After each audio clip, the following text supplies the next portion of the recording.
తీసుకుంటూ వచ్చాయి. ఆ గుర్రాన్ని కన్యాశుల్కంగా ఇచ్చేసి ఆ అమ్మాయిని పెళ్లి చేసుకోవడానికి సత్యవతి. చాలా కాలం గడిచింది. చాలా కాలం గడిచినప్పటికీ సంతానం కలగలేదు. సంతానం కలగకపోతే చాలా బాధ కలిగింది. అన్ని విధాలుగా ఆలోచన చేసింది సత్యవతి దేవి. ఒకనొక సందర్భంలో మామగారు అయినటువంటి భృగు మహర్షి వచ్చారు.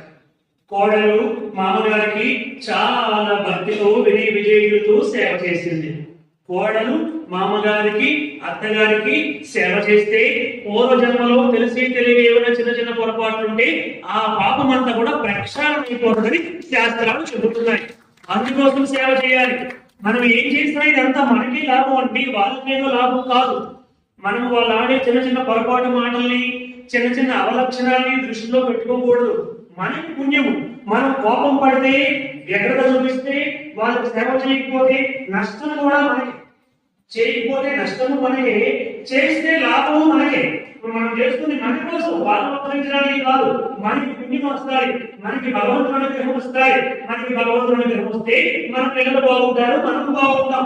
కాబట్టి అత్తమామలకి కానీ తల్లిదండ్రులకు కానీ వృద్ధులకి కానీ పెద్దలకు కానీ సేవ చేయాలని ఎందుకోసం చెప్పారంటే మీకు పుణ్యము కావాలి, భగవంతుని అనుగ్రహం కావాలి.